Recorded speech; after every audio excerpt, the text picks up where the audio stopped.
video, man. This is about like 2018, so this is about 4 years ago. So pretty old, you could say, about half a decade, potentially getting there. But AFL records are going to be broken. Shout out to Brisbane. Shout out for Brisbane getting back on track, beating the Western Bulldogs. Shout out to them. I did see Lucky Neal also did sign a contract extension as well. So I'm not sure which game we are going to watch this weekend. I'm still trying to decide. I did see the Carlton St. Kilda game. I was thinking about during that game, so that may be the game. But just be on the lookout. And yeah, that's pretty much it. That's all my announcements. So I'm not sure if I'm missing anything else. I'm guessing towards the end of the season now, like the most of the rounds is going to start like midweek. I mean, pretty cool, I guess. But anyway, hope you guys are doing good, amazing, stupendous, very, very well. Sorry about no video Wednesday. We share videos the rest of the week. And let's start. Let's just start it up. The kick it to him. He has done that. The security are running from everywhere. Now he played on last time from here. So it's about to say, what would happen if he played on the siren went? So he cannot improve the angle. I don't know who he is right here. For 90 years, the Collingwood put it Tony Lockett. Tony Lockett needs one goal to pass Gordon Coventry's record of 1,299 goals. Ooh, 13. That's a lot of goals. 62 years. I see what now like nothing about like how Buddy did and stuff like that. In the record book forever. Come on, buddy. With this kick, it's going to go. He's come. And aren't we privileged? It's been 121 years since AFL's inception, and as you can imagine, there's an incredible amount of records out there. Many new players begin their careers every year, but only a select few are deserving of their names being etched into the history books forever. Today we're going to be taking a look back at 5 AFL records that will not or are very unlikely to be beaten ever again. Oh, he's done it. He might be oblivious to it, but the crowd know. They've kicked 37 goals. They have equalled the all-time goals record in a game. Did I just see that right? 232 to like 47.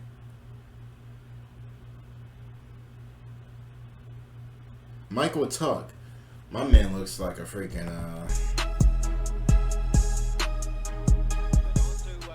old fella.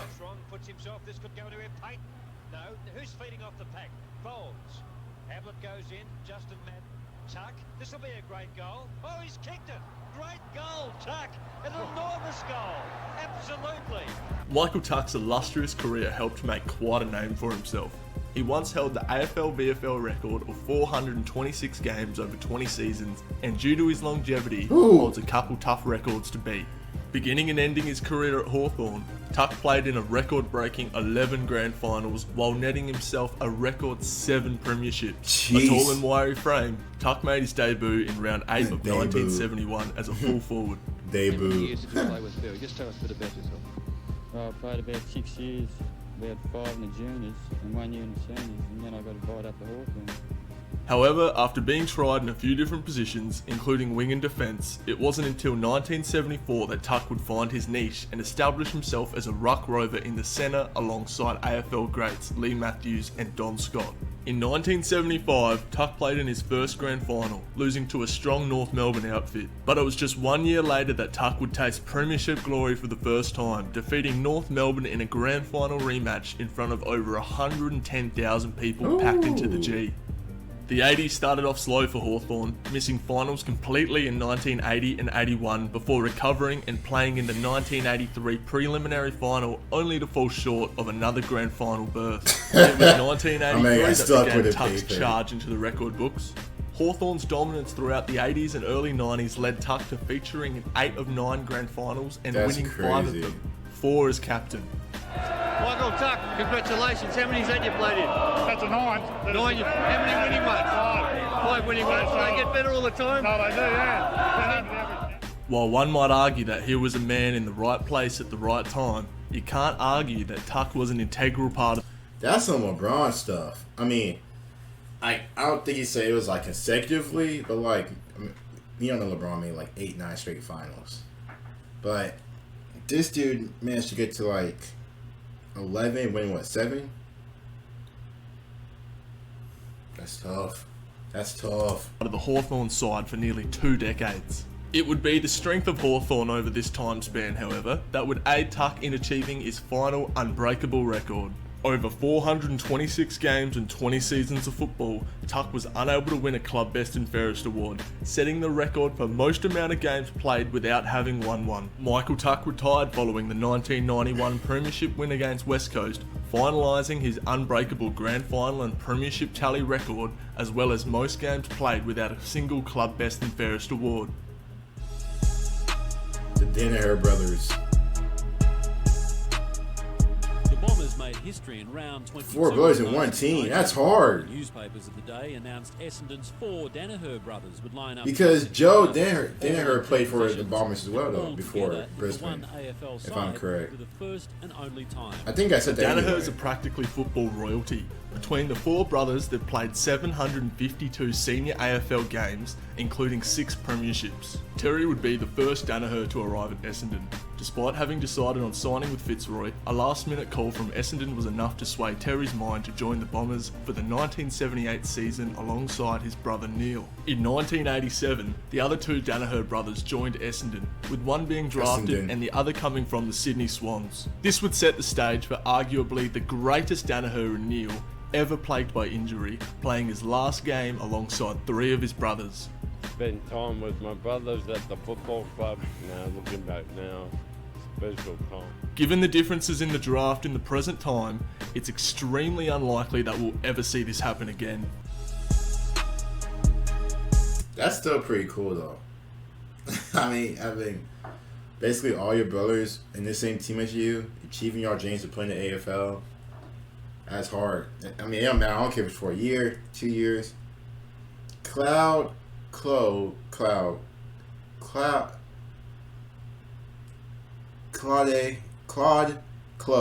and Vic Cumberland. Yeah, I messed that up. Claude. Footballers come in all different shapes, sizes and ages. While some wait years to finally play at the highest level, for Claude Clow it took just 15 years and 209 days. Unfortunately, Clow made his debut in 1900, and so there is absolutely no photos or very little information on the team. Although his debut in round 1 proved to be quite historic, with St Kilda drawing with Melbourne only for a point scored by the D's in the 3rd quarter to be disallowed, and so a week after the game was played, the Saints had won their first match since their inception in 1987, snapping a losing streak of 48 consecutive losses in a row. Just as Clow had had to wait for his first ever win, he'd also have to wait to be crowned the youngest player to ever play the game. In 2012, research by official AFL historians showed that Clow was in fact younger than first thought, changing his birth year to 1884 from the previously thought 1880, and so forever solidifying his spot at the top of the record books. Clow, a half forward, kicked 8 goals in 23 games and retired at 16 in 1901 due to the physicality, skill and speed of the game. Yeah, you're freaking 15 years old. A different drafting system and an age eligibility of 18. This record will certainly never be broken again. Now let's talk about the other end of the scale, the oldest player to play the game, because footballing legend Vic Cumberland was 43 years old when he decided to hang up the boots, making him the oldest man to play in VFL AFL history. Cumberland's ability to play at such a mature age may be thanks to a slightly peculiar career. The ruckman made his debut for Melbourne in 1898, where he played 50 games over 4 years before having a year off in 1902 and later joining St Kilda in 1903. After the 1904 season, Cumberland again took time out of the VFL, instead travelling to New Zealand to play in the Auckland League until the conclusion of the 1906 season. He again joined St Kilda, establishing himself as one of the most talented players and ruckman in the league, despite only standing 5'11". Unsurprisingly, Cumberland continued to take breaks from the VFL, travelling and playing in multiple different leagues, including a 3-year stint at Sturt, netting him the 1911 Magarey medal. He was quickly establishing himself as somewhat of a footballing nomad. Cumberland's last game would come in 1920, 4 years after his previous footballing stint, having served for the Australian Army in World War I. And so, at 43 years and 48 days of age, retired the oldest player he loved ever footy, played man. the game. He loved himself. Just as I footy. said previously, for the youngest player record, the demands of the modern game would likely prove too tough, making this record unbreakable. Walters is on. Hill keeps going. This to send them into a home preliminary final for the first time in their history. John Coleman. Here's Coleman at his brilliant best. My man's 15 years old in the AFL. In 1993, the AFL Rising Star Award tradition started. It rewarded new players to the game for exceptionally good performances. If this award were around in 1949, then John Coleman's performance against Hawthorn at Windy Hill in round 1 would surely have picked up a nomination, and probably would have won him the award just off that game alone. Just 20 years of age, running out with Essendon for his first game, you wouldn't be blamed if you thought he was some freak from a different state league. He had freakish aerial ability along with superb ground skills, as well as deadly accuracy in front of goal to punish any opponent. I was 9 years old, barracking for Essendon, lived in Essendon, and Coleman 5 goals in his first quarter of so Buddy was good. Football. King Fraser. Amazing, and then he went on to kick 12 that day and became a superstar overnight. It was a jumping out the gym. Start to a great career. Like MJ. Now, Coleman certainly wasn't no one-hit wonder. The Coleman Medal, the award for most goals kicked in the home and away season, is of course named after John. That's what's and up. rightly I so. know that. Coleman certainly lived up to his potential after his breakout game. John kicking Coleman. 100 or more goals 3 times, leading league goal kickers 4 times, and holding an incredible average goals per game of 5.48. This places John second in the record books for highest goals per game average. To add to his legacy, Coleman is a 2-time premiership player with Essendon. Many believe there may have been a third had the star forward not been suspended for the 1951 Grand Final. Ever improving, John Coleman was only young and he looked set to rewrite the goal-kicking records. But one devastating day at Windy Hill in June 1954 changed that forever.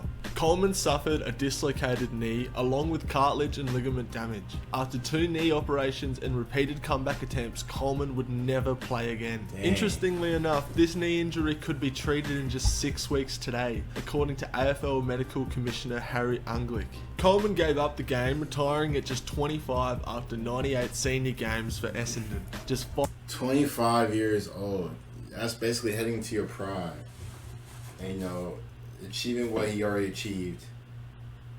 I mean, that sucks, Just the tech, obviously the medicine technology back then it's not how it is now. Like you said, he could have been back within 5-6 weeks. If he had that injury today. Back then, shit. Who knows how long? You know what I mean? Man, I have to retire. That sucks, man.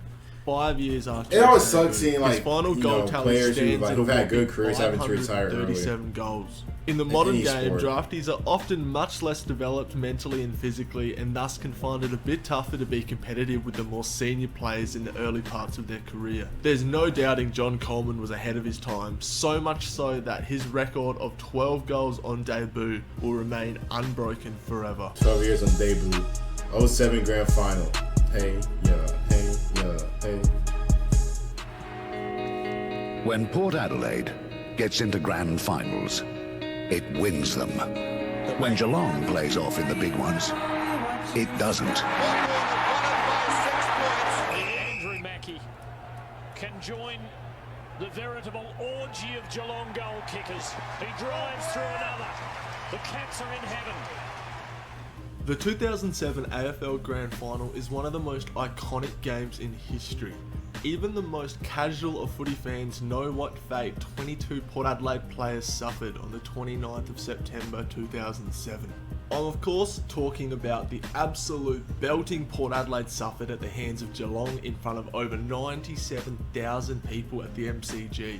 Geelong kicked 24 goals and 19 behinds to Port Adelaide's 6 goals and 8 behinds, losing by a massive 119 points. The magnitude of this loss was amplified by the fact that it was a grand final. Yeah. So the biggest ever winning or losing margin, depending on how you choose to look at it, is 119 points. Geelong entered the 2007 season in some fine form, proving that they were destined to perform better than the year previous, where they had finished 10th on the ladder.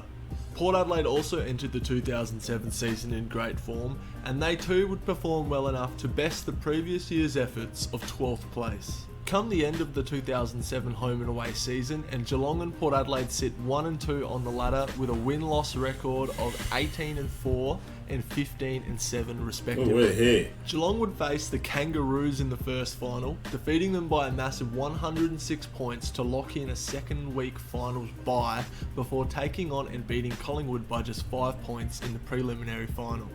Port Adelaide's road to the finals was much the same, but in reverse. They hosted the Eagles at Amy Stadium and went on to win by just 3 points after leading all night. Having also earned a second finals week bye, Port prepared to face North Melbourne the following week, going on to defeat them by 87 points. So Geelong was just smacking butt. They're just beating on everybody. While Port Adelaide kind of the preliminary final. It wasn't thus sweet. The stage seemed set. The 2007 AFL Grand Final would be Port Adelaide versus Geelong. Two dominant teams who finished 1 and 2 on the ladder. But to make things more interesting, the two teams' head-to-head record for 2007 was 1 and 1. Geelong had had a comfortable win over Port Adelaide in round 9 of the same year, while the rematch would bring us Dominic Cassisi's classic match-winning goal, which would come 3 seconds before the final siren at Skilled Stadium in round 21, breaking the hearts of Geelong fans everywhere. Cassisi to win it. Cassisi does win it. I almost slipped.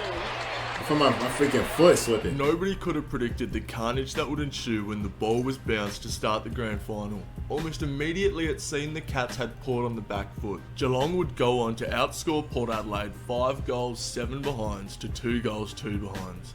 And while it was a nervous time for Port supporters, many hoped it would just be the result of nerves and things would be turned around That's still a shortly. beatdown. But this wouldn't be so, and within the first 12 minutes of the second quarter, the Cats had piled on another 5 goals to stretch the margin to 52 points. It wasn't long after this that spectators realised that the Power were not up to the challenge, and it seemed like the players knew so too. They wasn't built for it. A moment that really stands out for me, that really shows the difference in hunger between the two teams, was when the 6'8" ruckman Brad Otten chased down a much smaller and agile player in Michael Pettigrew. Looking back at this today, this perhaps could have been an omen for what was to come. Ideally not want to concede another one. Pettigrew, a man who can run, you can see he's quite confident, striding out against Brad Ottens, but maybe overconfident. That is a victory. That is a victory of the highest order to see the ruckman run down a dasher. It came as no surprise that after Geelong's 12-minute purple patch in the second quarter, that they would continue to coast along to a cruisy win. Key forward Cam Mooney redeemed his grand final day record and slotted 5 goals for the day. Meanwhile, half forwards Steve Johnson and Paul Chapman kicked 4 goals each and set up numerous others, with a young Nathan Ablett also kicking 3. The depth of Geelong's midfield was far too strong for the Power, with Gary Ablett Jr., Jimmy Bartell, Joel Corey, James Kelly, Joel Selwood and Cameron Ling all rotating through the midfield. In a game of pure dominance, it's unsurprising that the Norm Smith medalist would then hail from the Cattery, with Steve Johnson taking him home. And Ken said, Stevie, over here. He's trying to get the forwards together for a huddle. And I just pretended I didn't hear him. He said, Stevie. And by about the 5th time, I thought, I better turn around to the huddle. So I turned around to Kenny and said, Kenny, it's not Stevie, call me Norm. So I'd already sort of thought to myself that I might have the Norm Smith medal that day, but well, it turned out to be true. And as it turned out, it was true. The Cats broke their 44-year premiership drought and built the foundations for an era of dominance throughout the late 2000s and early 2010s.